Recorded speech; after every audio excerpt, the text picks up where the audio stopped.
안녕하세요, 일렉트로캠입니다.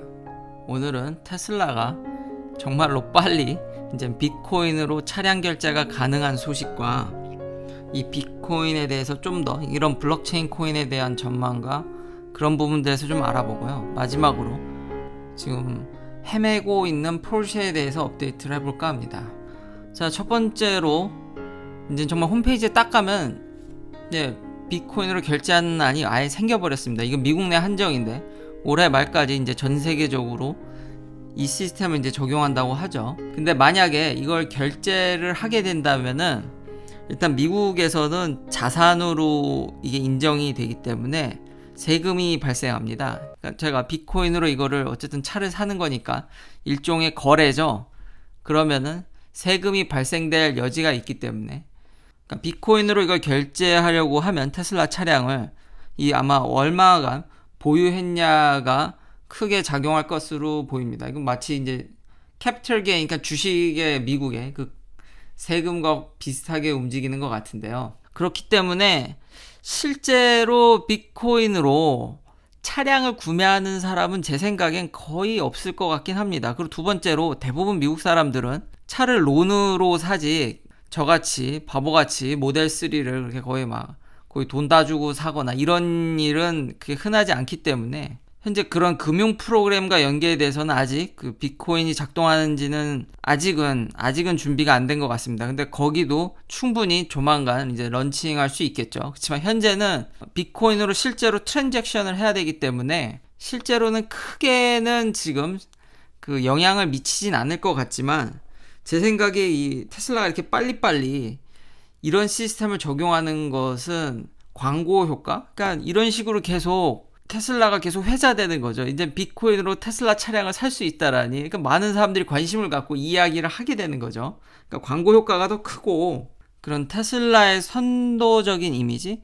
실제로 비트코인으로 이렇게 물건을 사는 게 테슬라가 처음은 아닙니다. 그리고 꽤 오래전부터 거래가 있었죠. 심지어는 이런 리스트도 있죠. 이제 비트코인으로 살 수 있는 뭐 100가지 이상 됩니다. 사실상. 왜냐면은 일본 같은 경우는 거의 모든 거를 이런 비트코인으로 할 수 있고 심지어는 옛날에 지금은 안 되지만 뭐 버거킹의 와퍼라든지 아니면 여행사들이라든지 일부 거래가 가능합니다. 지금도. 그러니까 테슬라가 최초는 아니지만 지금 이 블록체인에 대해서 관심도가 점점 올라가고 있고 이게 지금 기존의 우리 이런 파이낸셜 시스템으로 이제 들어오고 있거든요. 변동성이 엄청 크지만 물론 변동성이 크기 때문에 차량 가격도 이게 코인 가격이 변하면 그 코인이 이제 변동하게 설정이 돼 있습니다. 다 테슬라가 뭐 이제 코인이 떨어지거나 오르는 걸 계산해서 차를 사시려고 하면은 그건 좀 힘듭니다. 이미 그러니까 마치 이거는 모기지 거래하는 것과 똑같은데 일정 피리오드를 결정해서 이 코인을 트랜잭션 하게 돼 있고 뭐 코인을 테슬라가 지정한 위치로 정확히 트랜잭션을 못하면은 그 보낸 사람 실수라고 그런 것까지 다 이제 명문화되어 있습니다. 또 하나 일론 머스크가 트위터에도 밝혔듯이 이걸 코인으로 받으면은 그 코인을 기존의 이제 달러나 이런 기존 화폐로 바꾸지 않을 거라는 것도 이야기를 했죠. 그러니까 미래의 어떤 시스템에 테슬라가 같이 동조한다라는 이미지, 제 생각에 이게 마케팅적인 면이 크고요. 그러면 현재 비트코인의 위치는 어떠냐? 제가 이 하버드 비즈니스 스쿨의 그 비트코인에 대한 이런 블록체인 코인에 대한 리뷰를 또 하나 가져왔는데요. 그중 이제 대두되고 있는 게 이제 스테이블 코인입니다. 그러니까 비트코인은 전에도 제가 알려드렸듯이 장점이 엄청 많습니다. 이런 블록체인 코인들은 장점이 어마무시합니다. 단점은 크레딧이죠. 이걸 누군가 신용을 줘야 되는데 그 부분이 빠져 있죠. 그렇기 때문에 저렇게 변동성이 큰 거고요. 그러나 화폐로서의 장점이 무궁무진하기 때문에 결국은 장기적으로는 이 기술을 응용할 거라는 거는 제가 예전에 업데이트를 해드렸습니다. 그렇지만 그 변동성을 막기 위해서 이런 스테이블 코인이라는 것도 생각을 하게 되는데요. 그 기술적 장점에 대해서 살짝 설명을 드리면 그 돈을 제가 이렇게 보내거나 이러는데 시간이 걸린다는 개념을 좀 이해를 못 하신 분들도 있으셔서 예를 들면 저는 미국에 있으니까 한국에 계신 구독자님이 저한테 돈을 쏜다든지 제가 돈을 한국에 계신 분들께 돈을 쏜다든지 이러면은 그 중간 과정, 그거 환전을 하고 보내고 이런 실물 그 돈들이 움직이는 과정에 그 뒷단에 엄청난 과정들이 있습니다. 빨라야 진짜 빠르면 한 3일, 5일 그 정도 걸립니다. 한번 트랜잭션 할 때마다. 그 뒤에는 엄청나게 처리해주는 프로세스들이 질비합니다. 근데 우리가 어떻게 크레딧 카드나 이걸 해외적으로 결제할 때 빠르냐면 그 중간에서 미리 내주고 그분들은 수수료를 받고 그 작업을 이제 그 다음에 하는 거죠. 그렇기 때문에 우리는 돈이 빨리 간다고 생각을 하지만 실제 돈이 가는 시간은 꽤 걸립니다. 근데 비트코인은 이건 전자화폐니까, 디지털 화폐니까 그건 훅 가죠. 그러니까 실제로 우리 금을 바로바로 개인 간 쏜다고 생각하시면 됩니다. 그렇기 때문에 어마무시한 장점이 있는데 이게 너무 변동성이 크다 보니까 이 스테이블 코인은 말 그대로 달러라든지 이 가치가 훨씬 더 권위적인 그리고 변동되지 않는 거에 묶는 겁니다. 그러니까 1코인은 얼마, 뭐 스테이블 코인 하나당 달러, 1달러 이렇게 묶는 거죠. 그래서 이 코인은 항상 달러로 이제 환산되는, 실제로 페이스북에 뭐 리브라라든지 다 그런 식으로 이제 생각을 하고 있죠. 이걸 페그제라고 하는데 장점이 너무 많기 때문에 심지어는 이제 페드도 그러니까 한다는 게 아닙니다. 이것에 대해서 부정적이지만 이것에 대한 기술에 대한 순기능은 인정하고 있기 때문에 이것을 어떻게 지금 응용할까 상당히 고심 중에 있는 것으로 이제 나와 있습니다. 길게 장기적으로 보면 결국 우리는 이런 블록체인에 갈 수밖에 없는 구조입니다. 근데 그게 이제 언제 오냐는 누구도 모르죠.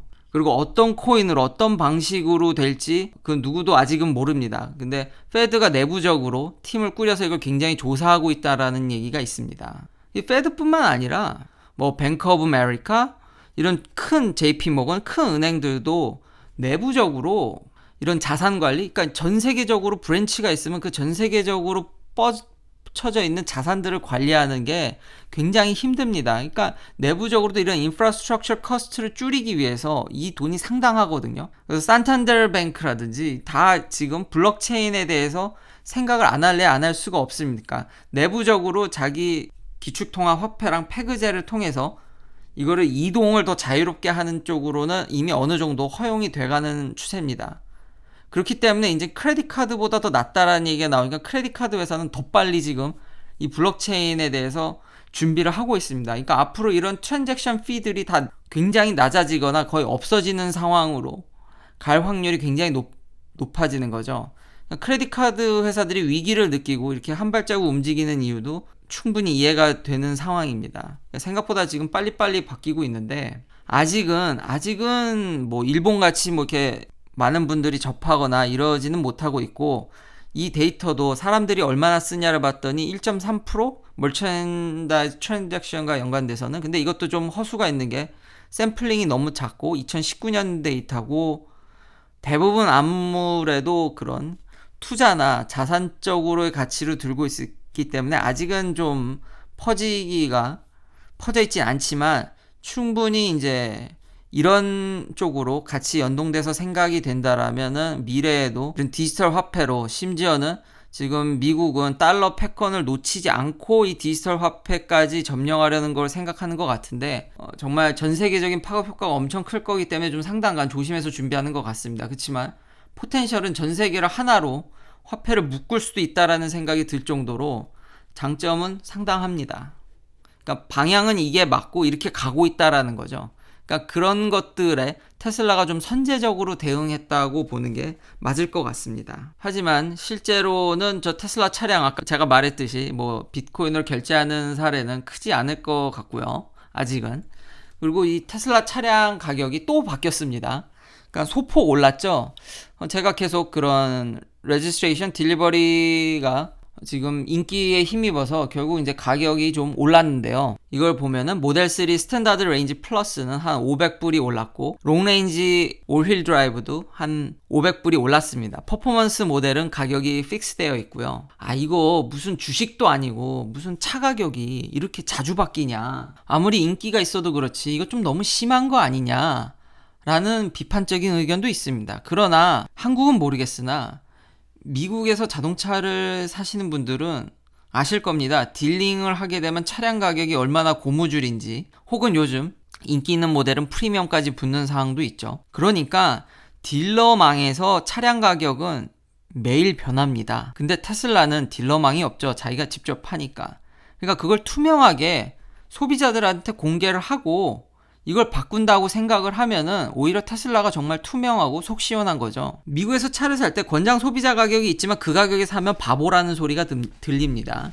그러니까 각 지역별 모델별 가격은 늘 변합니다. 그걸 딜러십 내에서 매일 회의를 합니다. 그걸 소비자들한테 안 알릴 뿐이죠. 단 테슬라는 그걸 깨끗하게 소비자들한테 알려주고 이렇게 변동된다고 생각하면은 오히려 저는 테슬라의 이런 방식이 더 마음에 듭니다. 여튼 테슬라의 이런 강력한 수요를 다시 한번 확인할 수 있고요. 마지막으로 이것도 혹시 비판이 있을 것 같은데 그래도 업데이트를 해야겠죠. 포르쉐 타이칸이 이제 소프트웨어 업데이트를 했습니다. 그리고 타이칸도 오버 디 에어 업데이트가 됩니다. 근데 이 업데이트 과정들이 도대체 이게 좀 이해가 안 되는, 좀 럭셔리 브랜드에 걸맞지 않는, 그러니까 아직 내연기관들은 이런 에러를 겪을 확률이 꽤 있다라는 거죠. 첫 번째 업데이트, 속도가 빨라졌습니다. 포르쉐도 역시 테슬라와 똑같이 데이터가 축적되다 보니까 내부 모터 컨트롤이라든지 배터리 매니지먼트 시스템의 업그레이드를 통해서 그런 퍼포먼스가 늘었습니다. 그건 좋은데요. 이런 것들이 영향이 있다 보니까, 이런 메인 파트들이 있다 보니까 오버 디 에어 업데이트가 되지만 안전한 업데이트를 위해서 포르쉐 타이칸을 가지신 분들은 딜러십을 방문하셔야 됩니다. 오버 디 에어 업데이트가 되지만 안전성을 위해서 가야 되는 거죠. 좀 이해가 안 되지만 제 생각에는 딜러들을 위한 조치라고 생각이 되어지지만 어쨌든 업데이트를 받으시려면 딜러십을 가셔야 됩니다. 그 다음 업데이트가 더 웃긴데요. 이런 옵션을 왜 주는지를 결국은 스스로 배터리의 문제라는 거를 인정하는 모습이 아닌가. 그러니까 충전 속도를 낮출 수 있는 옵션을 제공합니다. 이것도 과거에 제가 많은 분들한테 비판을 받았던 800V 시스템이 당연히 물리적으로 전압이 높으면 물리법칙을 제가 위배하는 게 아닙니다. 근데 이게 배터리가 연관이 되면 그렇게 효용이 있냐. 그러니까 경제적인 면이나 그 돈적인 면들 여러 가지 시스템을 고려했을 때는 또 다른 얘기가 펼쳐진다는 거지. 절대 제가 물리법칙을 뭐 깬다거나 그런 얘기는 절대 아닙니다. 당연히 우리가 전기를 이렇게 집에 받을 때 고압전선으로 오고 이제 변전소로 거치는 그런 물리법칙을 비판하는 게 절대 아닙니다. 다시 한번 말씀드리지만. 근데 이제 포르쉐 타이칸이 여기 보시면 되게 웃긴 게 피스탑을 했을 때 밥을 먹으러 간다든지 이거 설명을 참 잘해놨는데 근데 저는 도무지 이해가 안 되거든요. 그러니까 생각보다 내가 그 스탑에서 오래 머물 것 같으면은 200kW로 줄인다는 거죠. 800V 시스템을 그렇게 광고하고 350이라고 했지만 350으로 충전을 못합니다. 타이칸은 스리슬쩍 270으로 낮추더니 이제 200으로까지 이렇게 해서 이제 배터리를 오래 쓰고 뭐 안전하게 쓰는 옵션을 줘서 뭐 좋은 업데이트라고. 글쎄요, 저는 도무지 결국은 배터리의 안전성을 소비자한테 떠넘기거나 좀 관리에 자신이 없는 게 아닌가라는 생각이 듭니다. 결국은 내연기관 회사들은 기술적인 면이든 어떤 뭐 딜러십과의 관계든 여러모로 간에 포르쉐가 이러는데 다른 회사들도 이런 잠재적인 문제가 충분히, 그러니까 OTA가 가능하지만 받으러 딜러십을 와야 되고, 그리고 요 업데이트를 제가 빠뜨렸는데, 제가 지난번에 이 Electrify America랑 테슬라의 슈퍼차저를 비교하면서 테슬라 슈퍼차저는 가서 그냥 꼽기만 하면 되죠. 근데 Electrify America는 가가지고 인증을 받는다든지 다 그런 핸드쉐이크 과정이 있어서 생각외로 거기서 시간을 많이 잡아먹어서 Electrify America가 느리다고 했는데 그걸 포르쉐도 잘 알고 있습니다.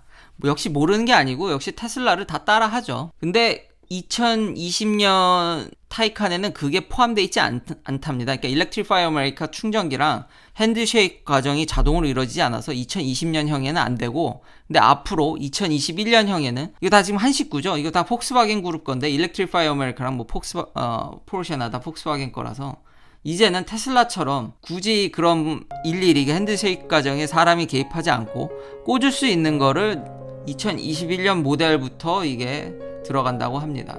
뭐 좋은 소식이면 이제 포르쉐 타이칸도 테슬라처럼 좀 편한 충전을 맛보실 수 있지만 지금까지는 전혀 그게 안 되고 있었다는 것과 그걸 잘 인지하고 있었다라는 것을 알 수 있는 사례였고요. 그나마 폭스바겐이니까 Electrify America랑 이렇게 협업이 되지만 다른 회사하고는 또 어떻게 될지 이것도 좀 제 생각에는 아직 갈 길이 좀 멀어 보입니다. 긴 영상 시청해주셔서 감사합니다. 내일도 테슬라 관련 이야기들로 찾아뵙겠습니다.